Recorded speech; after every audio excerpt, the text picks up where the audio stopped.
অনেক দামি সময় ব্যয় করে আমাদের জন্য এখানে এসেছেন, তার জন্য ধন্যবাদ। সর্বপ্রথমে আমি বলতে চাই যে বাংলাদেশ ইসলামী সমন্বয় পরিষদ এটি শুধু একটি রাজনৈতিক দল কোনদিন হবে না, এটি একটি সংস্থা হিসেবে কাজ করবে, যেখানে আমরা হিন্দু মুসলিম বৌদ্ধ সবাইকে নিয়ে একত্র হয়ে কাজ করব। সবার অধিকারের লক্ষ্যে আমরা কাজ করব। আমরা কোনো বৈষম্য এখানে তৈরি করব না। আমরা জাতীয় আন্তর্জাতিক বিষয় নিয়ে কথাবার্তা বলবো। মানুষের অধিকার, মানুষের যেটা প্রয়োজন, একটা সাধারণ জনগণ যে জিনিসটা চায় আমরা তার সেই জিনিসটা আদায় করতে তাকে সাহায্য করব। আমরা কোনো ধরনের ক্ষমতা দ্বারা কোনো ধরনের অপকর্ম করব না। আমাদের দলের নামগুলো আমরা নষ্ট করব না। আর আমি চাই আমাদের এখানে যারা উপস্থিত যারা আছেন তাদের কাছে আমার একটি ইচ্ছা এবং একটি চাওয়া, আপনারা আমাদেরকে সাপোর্ট দিবেন।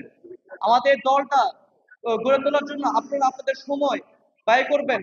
আপনাদের সততা এবং আপনাদের নিষ্ঠা এবং আপনাদের শ্রমের মাধ্যমে আমরা এই দলটাকে অনেক বড় করতে পারবো।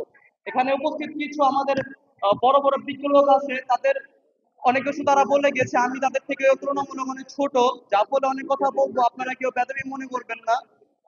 যেহেতু একটা দল আমরা গঠন করেছি, এই দলে আপনারা সবাই সদস্য আছেন, কেউ দলের বাইরে আছেন। আমরা চাই আমরা বা আমাদের দ্বারা কোনো ভুল হলে বা আমরা কোনো অন্যায় করলে বা এমন কোনো কাজ করলে যে আমাদের জন্য, আমাদের দেশ ও জাতির জন্য এবং দলের জন্য খারাপ বয়ে আনবে, আপনারা প্লিজ দয়া করে আমাদেরকে আমাদের ভুলগুলো বলে দেবেন। আমরা ইনশাল্লাহ আমরা সেই ভুলের প্রতি কাজ করব। আর আপনাদের সবার কাছে আমরা একটা অনুরোধ, আপনারা সবাই দয়া করে এই দলের প্রতি একটু ভালোবাসা দেখাইন, কারণ আপনাদের ভালোবাসা ছাড়া এই দল অচল হয়ে যাবে। এছাড়া আমাদের অনেক বিষয়ে কাজ করতে হবে, এই দেশটাকে আমাদেরকে গড়ে তুলতে হবে। আজকে আমেরিকা ধরেন বা পশ্চিমা বিশ্ব তারা খুব উন্নত, কারণ তাদের মধ্যে ভালো একটা ইউনিটি আছে, আমাদের মধ্যে ইউনিটিটা নাই। আমাদের সর্বপ্রথম কাজ হলো আমাদের নিজেদের মধ্যে একটা ইউনিটি তৈরি করা।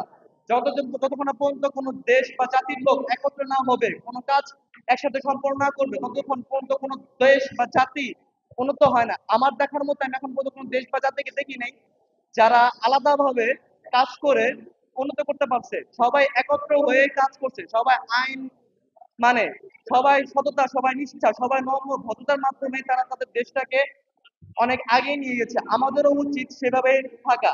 ইনশাআল্লাহ আমরা ভবিষ্যতে এমন কাজ করব জানি আমেরিকা পর্যন্ত আমাদের দেখে বলতে পারে আমরা বাংলাদেশের মতো হতে চাই। ইনশাআল্লাহ আমরা সবাই এরকম হয়ে দেখাবো। এবং আমি আমার বক্তব্য শেষ করছি। আসসালামু আলাইকুম।